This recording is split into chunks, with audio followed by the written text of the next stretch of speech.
आणि जे बुलदेव साहेब ऑफिसमध्ये आहेत, जेवढ्या आत्मीयतेने या फॅमिलीसोबत आहेत त्याच्यापेक्षाही जास्त आत्मीयतेने त्यांच्या दुसऱ्या फॅमिलीसोबत सुद्धा आहेत. आता तो क्षण आलेला आहे ज्याची आपण सगळे आतुरतेने वाट पाहतो. बुलदेव साहेबांनी जो आपल्यासोबत जो वेळ घालवला, ज्या गुरूंनी मला घडवलं किंवा ज्या कोणी व्यक्तींनी माझ्या जीवनामध्ये व्हॅल्यूज ॲड केलेले आहेत, अशा सर्वांना मी सर्वप्रथम वंदन करतो. आपल्या शाखेचे सन्माननीय शाखा प्रबंधक श्री बोरकर सर, प्रशासनिक अधिकारी सौ हेडे मॅडम, उपस्थित सर्व सहाय्यक प्रशासकीय अधिकारी, शाखेचे सहाय्यक शाखा प्रबंधक श्री अमोल गोंडाने सर, माझं कुटुंबीय, इथे उपस्थित माझे मित्र सर्व विकास अधिकारी, या कार्यक्रमानंतर ज्यांच्यामुळे आपल्याला समाधान होणार आहे असे कॅटरर्स, माझ्या ऑफिसचा अमूल्य असा सबस्टाफ आणि इथे उपस्थित असलेले माझे सर्व कर्मचारीगण, सर्व एजंट्स बंधू आणि भगिनी,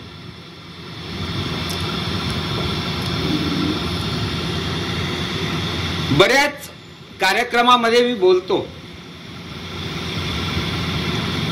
पण स्वतःच्या सेवानिवृत्तीच्या कार्यात या कार्यक्रमात स्वतः बोलणं हे खरंच निशब्द करणार आहे. आज मी निशब्द तर आहेच, पण सोबत एक माझ्या मनात संमिश्र असा भाव आहे. जेव्हा एक प्रदीर्घ असा 32 वर्षांचा कालखंड, ती एक मालिका माझ्या डोळ्यासमोरून जाते, तेव्हा मला असं वाटतं की आपण याला रिटायरमेंट म्हणतो का?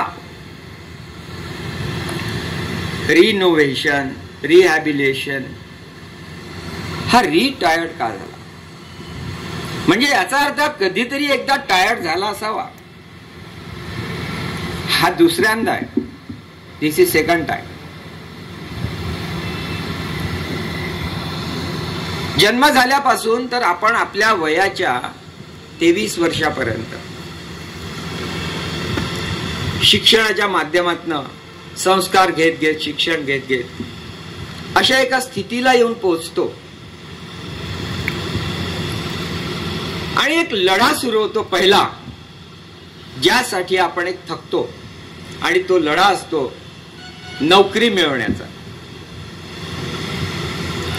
मी माझ्या जीवनामध्ये काहीतरी चांगलं केलं पाहिजे, मी माझ्या जीवनामध्ये यशस्वी झालो पाहिजे, मला माझ्या जीवनामध्ये काहीतरी मिळालं पाहिजे, यासाठी तो पहिला लढा असतो. सगळे तरुण, पूर्ण भारतातले सगळे तरुण, जगातले सगळे तरुण त्या मागे लागलेले आहेत आणि 23 वर्षापासून तो लढा सुरू होतो. कोणी ग्रॅज्युएट झालेलं असतं, कोणी पोस्ट ग्रॅज्युएट झालेलं असतं, आणि या स्पर्धा युगामध्ये तो लढा जेव्हा सुरू होतो तर तो लढा नोकरी मिळेपर्यंत किंवा त्या व्यवसायाच्या एका चांगल्या स्थितीला जाईपर्यंत सुरू असतो. तेव्हा तो तरुण थकतो ती गोष्ट मिळवण्यासाठी, आणि ते थकणं म्हणजे टायर्ड असतं. आणि मग म्हणतो, माझ्या मुलाला नोकरी लागली, माझ्या मुलीला नोकरी लागली. कुठून लागली? त्याच्यासाठी तिने काहीतरी केलंय. तिचा पोस्ट ग्रॅज्युएट झाल्यानंतर किंवा पोस्ट ग्रॅज्युएशन होईपर्यंत त्यापासून तर नोकरी मिळेपर्यंतचा हा जो एक पूर्ण काळ आहे, एक असं पकडा की एक साधारण 8-10 वर्षाचा तो काळ आहे. आणि तो काळ इतका कठीण आहे प्रत्येक आजच्या या युगामध्ये त्या स्टुडंट्सला की तो थकतो. आणि म्हणून मग त्याला जेव्हा नोकरी लागते ना, इथे बसलेले आहेत तरुण वर्ग ऑफिस मधले, तो लढा देत आलेले आहेत. असं उगाचच नोकरी नाही लागली आहे. इंजिनिअरिंग केलं, एक्झाम देण्यासाठी स्पर्धात्मक परीक्षेची तयारी केली, हा लढा आहे. आणि एक टायर त्या ठिकाणी ते झालेत आणि त्यानंतर त्यांना नोकरी लागली. हे पहिलं टायर जीवनातलं. मग तिथून प्रवास सुरू झाला. आता हा जो प्रवास आहे हा एका रेशो मध्ये सुरू होतो. 25/75. 25:75. 25 वर्षाचे आपण असतो आणि 75 वर्षाचा आपल्या आयुष्याचा लढा आपल्याला द्यायचा आहे. 25-75. सगळ्यांना उमेद असते, 75 इयर्सची उमेद असते. आणि हळूहळू पुढे जात जात हा जो रेशो आहे हा बदलत जातो. 25 ते 75 या रेशो मधून मग तो हळूच 30 ते 70 होतो, मग 40 ते 60 होतो. असा करत करत करत करत हा रेशो बदलत जातो आणि तो 40 ते 60, 25 ते 75 हा लढा देत देत देत देत आज मी 60 ते 40 या रेशो मध्ये आलेलो आहे. आणि म्हणून या पूर्ण जीवनाच्या 25 वर्षापासून तर आजपर्यंत या कालखंडामध्ये काम करून जो काही अनुभव मिळाला, आपण दुसऱ्यांदा रिटायर झालो. म्हणून आपण म्हणतो की जीवनामध्ये 2 टप्पे, एक नोकरी मिळवणं आणि नोकरीला सोडणं. मी याच्याकडे कसं बघतो, सगळ्यांना जीवन सोडून जायचंय, नोकरी काय, नोकरीचं कुठे घेऊन बसला, जीवनच सोडून जायचंय. आणि सगळ्यांना ईश्वर आपल्याला संधी देतो. एकदम जीवन सोडता येत नाही ना, टप्प्याटप्प्यात. पहिल्यांदा कॉलेजचं शिक्षण सोड. सगळे म्हणतात यार क्या कॉलेज लाइफ था, क्या जमाना था. काय रोहन, क्या जमाना था, क्या कॉलेज लाइफ था, क्या ऐश थी, क्या गॅदरिंग थे, कैसी ऐश की. सगळे प्रोसेस मधून जेव्हा आपण जातो आणि एक नोकरी लागते आणि त्या नोकरीच्या जबाबदारीतून जेव्हा आपलं नवीन दिनचर्या सुरू होते, लग्न होतं, आपण हळूहळू आपल्या पुढच्या जबाबदारीकडे निघतो, तेव्हा आपण ते कॉलेजचं लाईफ सोडत असतो. एक गोष्ट सोडली, नवीन हिच्यात आलो, एक धरतो आणि एक काहीतरी सोडत जातो.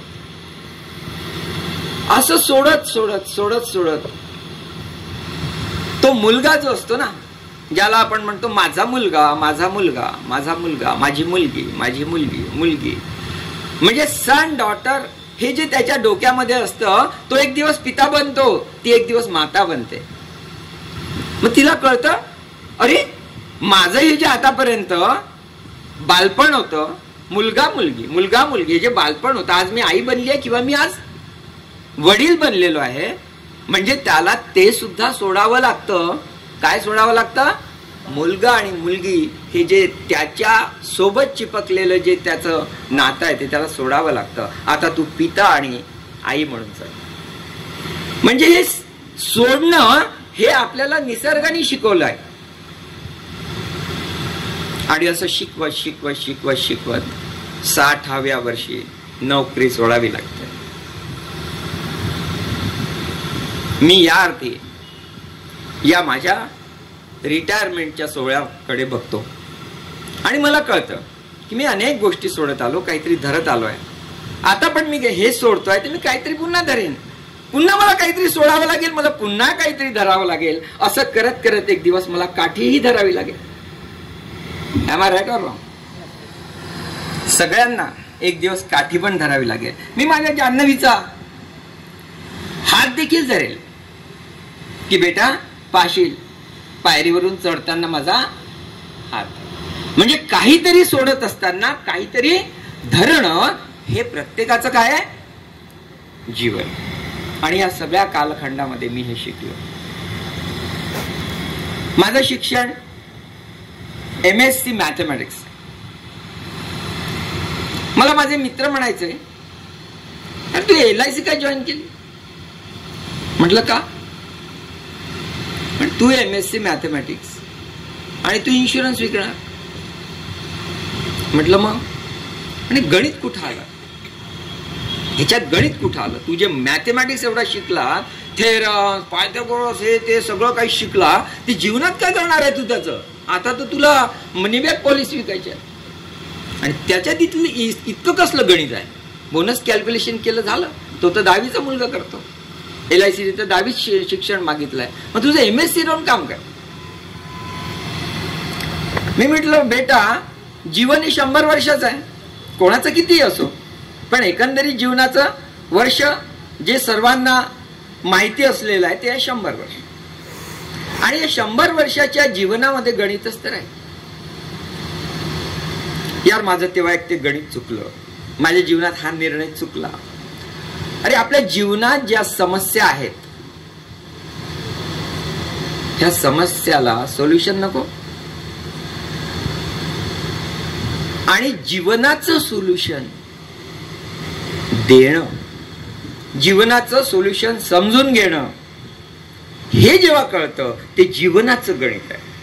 आणि ते जीवनाचं गणित मला आयुष्यभर करायचं आहे म्हटलं, माझं MSc मॅथमॅटिक्स वाया जाणार नाही.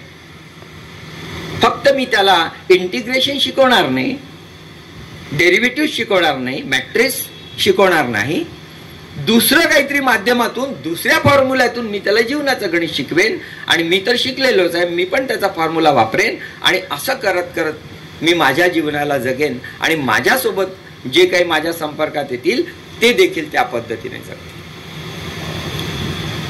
असं ते जीवनाचं गणित जेव्हा मी समजून घेतलं आणि इतरांना सांगितलं, तेव्हा माझं नातं या LICशी जॉईन झाल्यानंतर इतक्या वर्षात इतकं घट्ट झालं. ऑफिशियली आम्ही काही पण लढा देऊ, हे चुकलं ते चुकलं, याचा लढा, याचा आंदोलन, हे चालू आहे. पण LIC माझी आई आहे. जसं माझ्या आईने मला जन्म दिला तसा माझ्या आयुष्याला पूर्ण पालन पोषण करणारी ती LIC आई आहे.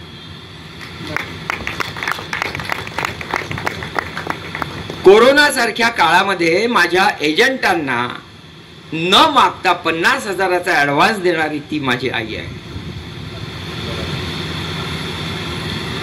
आणि हे जेव्हा मी नातं निर्माण करतो किंवा समजून घेतो किंवा मी समजावून सांगण्याचा प्रयत्न करतो, तेव्हा हे नातं मला हात आणि डोळे यासारखे वाटतं.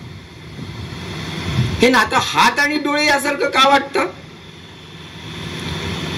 कारण जेव्हा हाताला इलाज, काही दुखापत झाली, इजा झाली, डोळ्यात पाणी येतं. आणि डोळे पुसायला काय लागतात? हात लागतात. हाताला जखम झाली तर डोळ्यात पाणी येतं आणि डोळे पुसण्यासाठी फक्त हात लागतात. असं हे हात आणि डोळ्यांचं जे नातं आहे ते नातं माझं LIC सोबत आहे. ज्या LICनी मला पूर्ण 60 वर्षापर्यंतच्या आयुष्यामध्ये नुसता पैसा नाही दिला, नुसता पैसा नाही दिला, म्हणजे पैसा तर दिलाच, पण त्यासोबत मला सन्मान दिला. त्यासोबत तुमच्यासारखे जिव्हाळ्याचे, जीवाभावाचे असे माणसं जोडून दिली. आणि हे एवढं मोठं धन LICने फायनल ॲडिशनल बोनसच्या रूपात मला दिलंय.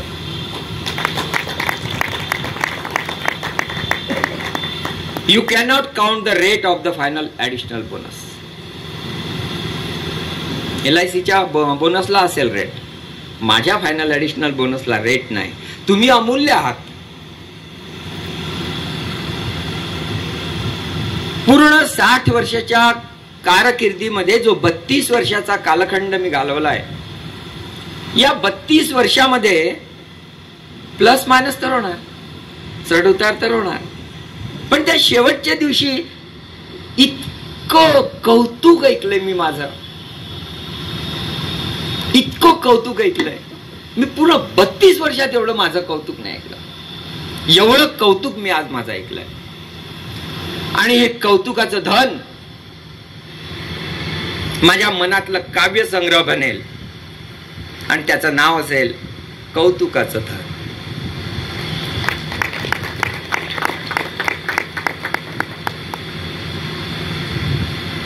हा जेव्हा LICचा प्रवास मी अनुभवला, मला खूप चांगली माणसं मिळाली. आई वडिलांकडनं काही शिक्षण मिळालं, काही कॉलेजमधनं लेक्चरर्स माझे मेंटॉर्स होते, त्यांनी मला काही शिकवलं.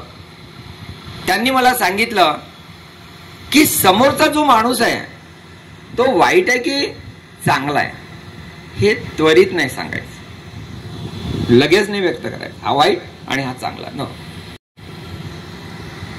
तू चांगला जर व्हायचं असेल, तुला जर चांगलं व्हायचं असेल तर तू त्याला ऐकायला शिक, सांगायला नको शिकू. आणि माझं जर काही बलस्थान मला वाटत असेल तर ते माझं काही सांगणं किंवा मी खूप मोठा काहीतरी वक्ता आहे हे नाही आहे. माझं बलस्थान आहे की आयुष्याच्या प्रत्येक क्षणापर्यंत, शेवटच्या क्षणापर्यंत मी विद्यार्थी दशेत असणं.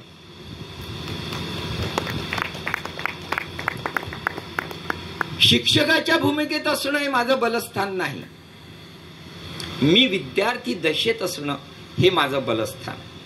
आणि ते मी मिळवलं, ते मी अनुभवलं.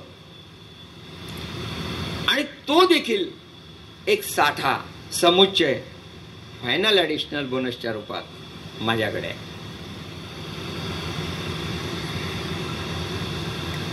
यापुढेही मी विद्यार्थी म्हणून कायमस्वरूपी मी जीवन जगेन.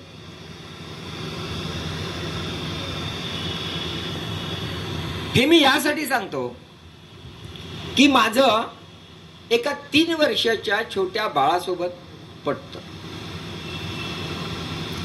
कधी अनुभवायचं असेल तर माझ्याकडे 2-3 वर्षाचा बाळ सोडून द्या. समजा तुम्हाला कंटाळा आला, बोलदेव साहेब थोडं सांभाळा, मी सांभाळतो. खूप रडतो बरं, खूप त्रास देतो, देऊन द्या माझ्याकडे, मी बघतो. कारण मी एक विद्यार्थी आहे, मला शिकायचंय, मला बघायचंय तो बाळ काय त्रास देतो, बघू द्या मला, माझं पटतं त्याच्यासोबत. आणि मी असं केलेलं आहे. माझं तरुण वर्ग 20 वर्षाचा, 22 वर्षाचा, 25 वर्षाचा हा माझा जीवाभावाचा जवळचा मित्र आहे. वयस्क 90 वर्षाची आजी आजोबा हे माझे मित्रासारखे मी त्यांच्यासोबत बोलतो. ते माझ्यासमोर ढसाढसा रडतात, कारण मी त्यांच्याकडनं शिकतो.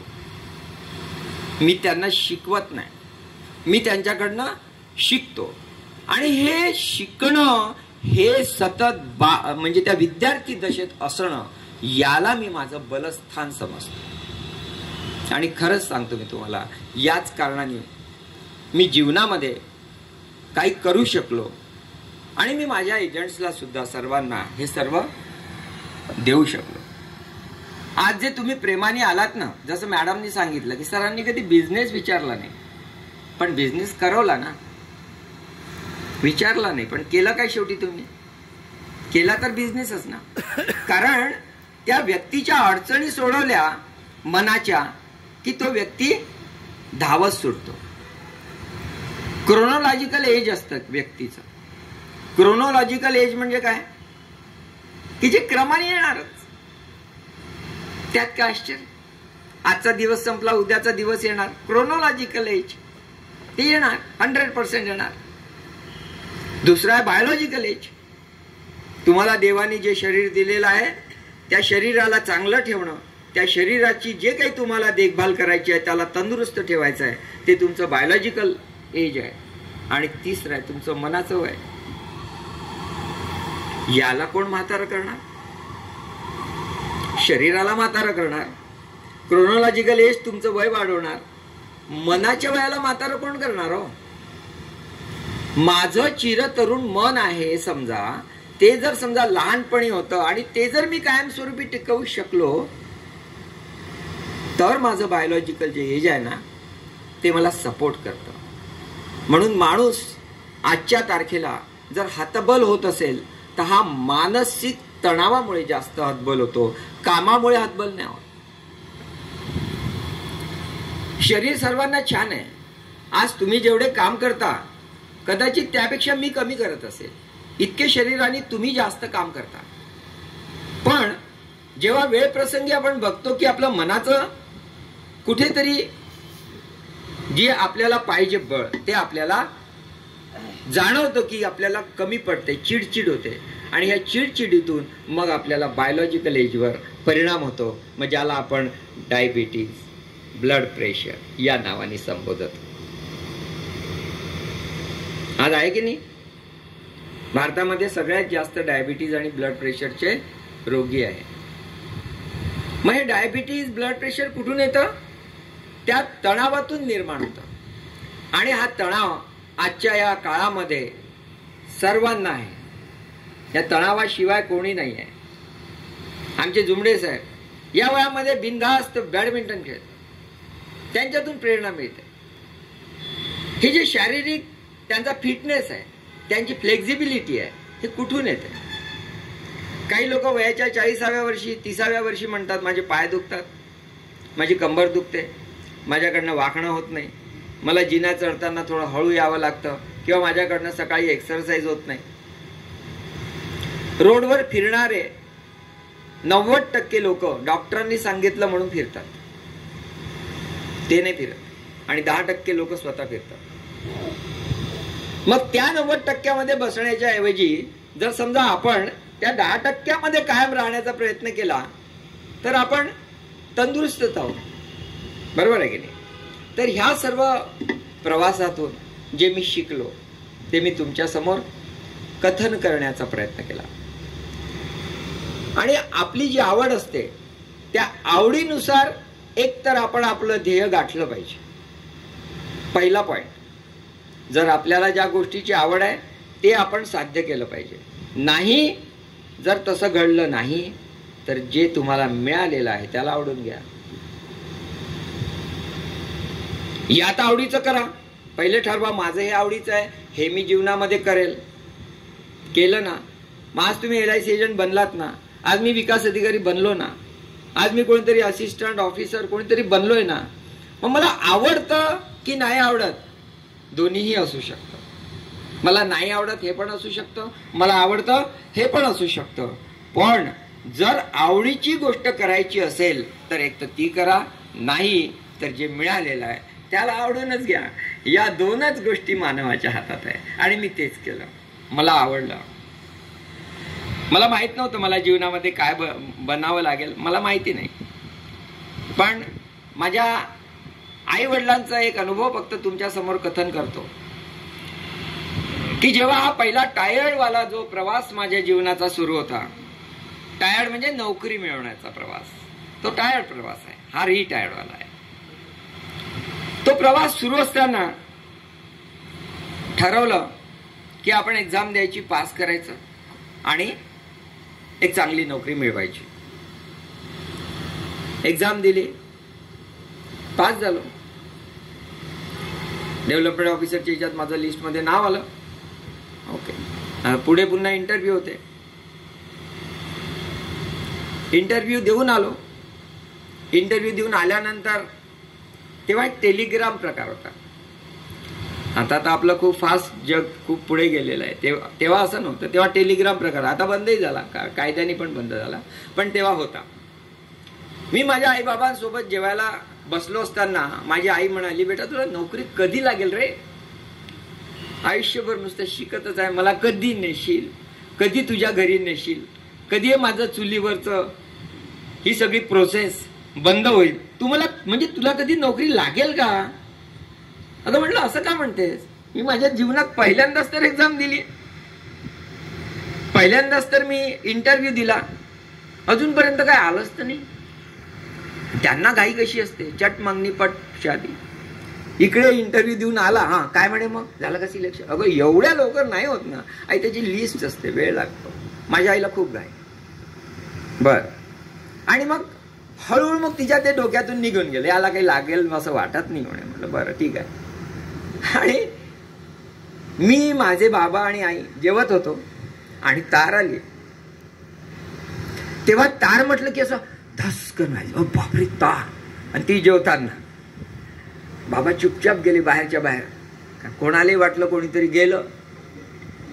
तार म्हणजे गेलं असं असतं, नाही तर खूप काहीतरी सिरियस आहे. हे दोन ब्रेनला वॉशिंग होतं, ब्रेन वॉशिंग. तार आली म्हटल्यावर बाबा चुपचाप बाहेरच्या बाहेर गेले. कोण गेलं घेतलं, चुपचाप बाहेरच्या बाहेर पाहून घेतलं. Sanjay Buldev has been selected as a development officer.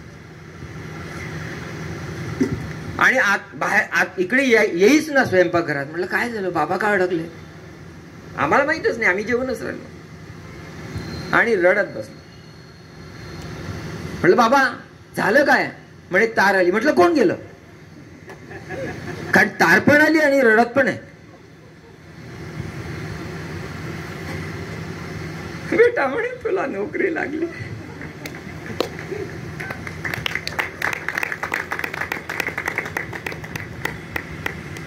तो क्षण आज मला आठवतो. माझ्या आईबाबांच्या चेहऱ्यावरचा त्यावेळेसचा तो जो आनंद होता ना, तो असा कोरून ठेवावा असा माझ्या हृदयात मी कोरून ठेवलेला.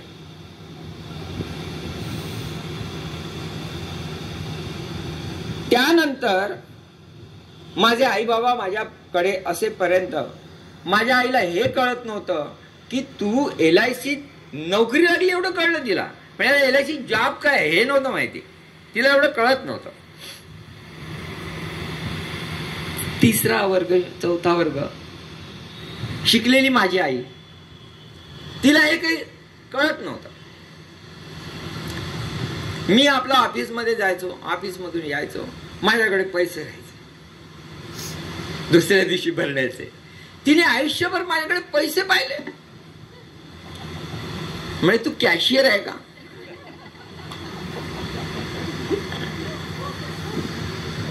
म्हटलं आहे तू काही समज, तू नेहमी पैसे घेऊन येतो, काही गडबडतो नाही. दुसरा डाऊट, पैसे घेऊन येतो म्हणजे काही भ्रष्टाचार तर नाही करून राहिला? रोज येताना घरी आपल्या अशा खिशात नोटा आणतो, पुन्हा घेऊन जातो, पुन्हा दुसऱ्या दिवशी घेऊन येतो. बेटा तू हे पैसे कशाचे आणतो? अगं म्हटलं ऑफिसच्या. बरं. मग अखंड, मग तिला सवय झाली. मग ती म्हणे माझ्या मुलाला पैसे खूप मोजावे लागतात ऑफिसमध्ये जाऊन. तिला शेवटपर्यंत वाटत होतं माझा मुलगा कॅशियर. तिला कळलं नाही, विकास अधिकारी. मग माझ्याकडे एजंट यायचे, मी त्यांना सांगायचो, म्हणजे किती रे रामायण सांगतो सगळं, माझे हातपाय दाबून दे त्यापेक्षा, त्यांना काहीतरी सांगण्यापेक्षा. असं करत करत आईने माझ्याकडून सेवा करून घेतली. आणि मी तिच्या सेवेमध्ये इतका मग्न झालो की इकडे माझी टीम, इकडे यांना मी गाईड करतोय, यांना सांगतोय जीवनात असं लढायचं, जीवनात तसं लढायचं, हारायचं नाही, पार्टीकडे जाऊन हे करायचं. सर माझ्या जीवनात हा प्रॉब्लेम आहे. काही हरकत नाही बेटा, तू लढ. अरे पण तू कधी लढशील? त्याला लढ म्हणून सांगतो, तुला इथं लढावंच लागेल ना. असं करत करत ते लढणं मी शिकलो. आणि मग माझे आई बाबा पूर्णपणे माझ्यावर डिपेंड झाले. म्हणजे ज्याला आपण परमनंट डिसेबिलिटी, जे तो जो व्याख्यामध्ये येतं, त्यांना स्वतःचं पण काही करता येत नव्हतं, बाथरूम पण करता येत नव्हती, अशा स्थितीला होते. आणि त्या स्थितीत मी 12 वर्ष श्रावण बाळासारखं इतक्या आनंदाने मी माझ्या आईबाबांचं केलं की आज मला अभिमान वाटतो की मी माझ्या आईबाबांची सेवा केली. तेव्हा कुकुडकर सर माझे ब्रांच मॅनेजर होते.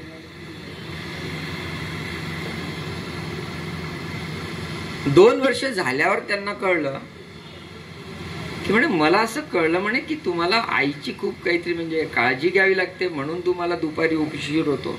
म्हटले तुम्हाला 2 वर्षांनी कळलं.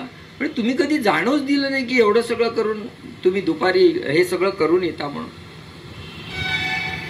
मी माझ्या सेवेचा भाग माझ्या कामावर कधी होऊ दिला नाही. कारण हे जे माझे सर्व एजंट्स होते ज्यांना मी सांगत होतो की नाही लढायचं आहे, तुम्हाला ऑफिसचं काम ऑफिसच्या वेळेस करायचंच आहे, चाहे काही पण असू द्या, हे मी माझ्या स्वतःच्या जीवनामध्ये जेव्हा स्वतः शिकलो, अवलंब केला, तेव्हा मी त्यांच्या जीवनामध्ये मार्गदर्शन करू शकलो. वासनिककडे तोच प्रसंग निर्माण झाला, त्याला त्याच्या आईचं करावं लागलं, त्यांनी पण खूप आनंदाने केलं. ही प्रथा आमची सुरू राहिली आणि ते जे सगळं केलेलं जे सगळं फळ आहे ना ते चांगलं मिळतं. कारण निरपेक्षपणे केलेलं फळ, अपेक्षा ठेवून केलेलं फळ आणि निरपेक्षपणे केलेलं माझं कर्तव्य. आई बाबांनी माझ्यासाठी केलं, सर्वांचेच आई बाबा करतात, पण ती निरपेक्षता आपण टिकवणं. म्हणून म्हटलं ना की मोठं होणं किंवा शिखरावर जाणं हे तेवढं महत्वाचं नाही जेवढं महत्वाचं शिखरावर टिकणं आहे. गेल्यावर काय झटक्यात शेअर मार्केट आहे, ते पुढच्या क्षणाला आपला शेअर रेट डाऊन होऊ शकतो, आज वरती उद्या खालती. असं जर होऊ द्यायचं नसेल तर आपल्याला या तत्वानुसार काम करावं लागतं. जसं LICचं तत्व आहे युबेरिमा फाईट्स. LICचं एक प्रिन्सिपल आहे युबेरिमा फाईट्स. तर त्या युबेरिमा फाईट्सच्या तत्वावर मी सुद्धा ते तत्वाचं पालन करण्याचा मी प्रयत्न केला. आणि मी तुम्हाला गॅरंटी देतो की आज इथे जो मी एवढा कणखरपणे तुमच्या समोर बोलत आहे हे पूर्ण आणि पूर्ण श्रेय माझ्या LICकडे जातं. या सर्वांमध्ये मला तुम्हा लोकांचा सपोर्ट मिळाला. मला माझ्या ऑफिस स्टाफ कडनं काही ऑब्जेक्शन नाही, मला माझ्या फॅमिलीतल्या कुठल्याही मेंबरकडून काही ऑब्जेक्शन, त्यांच्याकडून मला सपोर्ट मिळाला. मला प्रत्येक शाखा प्रबंधक असे जीवाभावाचे मिळाले की मी त्यांना जीव लावला आणि त्यांनी माझ्यावर जीव लावला. आज मी रिटायर झाल्यानंतर जाताना शाखा प्रबंधक जेवढे आपली लिस्ट लागलेली आहे त्याचा फोटो काढून घेतला, माझ्या मोबाईलमध्ये सेव्ह केला. मला सिक्वेन्समध्ये त्या सर्वांचं, ती जी एक आपण म्हणतो ना असं चलचित्र माझ्या डोळ्यासमोरून जातं की एकदम सुरुवात लोहार साहेबांपासून जे सुरू झालं, मोरील साहेबांपासून असं जे चित्र सुरू झालं ते आज तागायत श्री बोरकर साहेबांपर्यंत अखंड सुरू आहे. जसं साईबाबाची धुनी असते ना, हा, ती बंद होत नाही, ती अखंड आहे.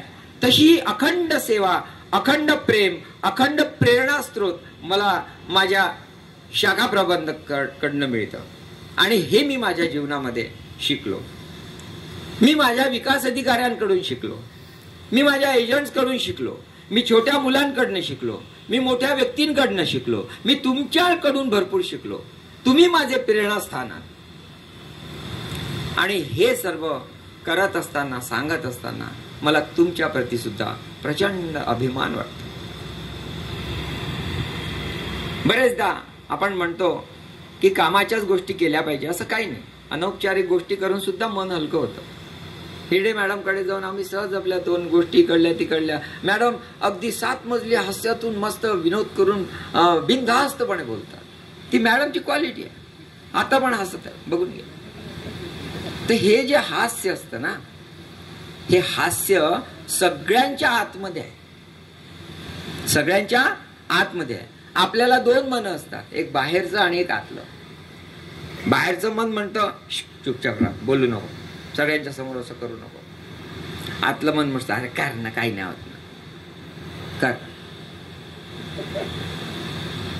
ज्यावेळेस आपण आतल्या मनाचं प्रामाणिकपणे ऐकून काहीतरी करायला लागतो आणि ते जगासमोर मांडतो, सत्यता जगांसमोर आपण जीवन जगतो, तो माणूस आहे.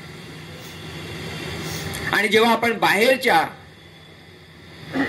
आभासी अशा वाटणाऱ्या किंवा भासवणाऱ्या अशा मनाचं ऐकून जर आपलं आपण जीवन जगत असेल तर आपण तेवढा नैसर्गिक व्यक्ती बनू शकत नाही. कारण आपलं आतलं मन सतत सांगतो, येतं लक्षात, आतलं मन जे सांगतं ते खरं असतं, पण ते दुसऱ्यांसमोर दिसायला चांगलं दिसत नाही. मला वाटतंय 2 गुलाबजामुन खाल्ले पाहिजे, कसं दिसेल, मग नको खाऊ. कसं दिसेल तर नको खाऊ ना. बाहेरच्या मनाचं ऐकायचं असेल तर नको खाऊ, आणि आतल्या मनाचं ऐकायचं असेल तर 2 गुलाबजामुन खाऊन घे. बरोबर आहे ना.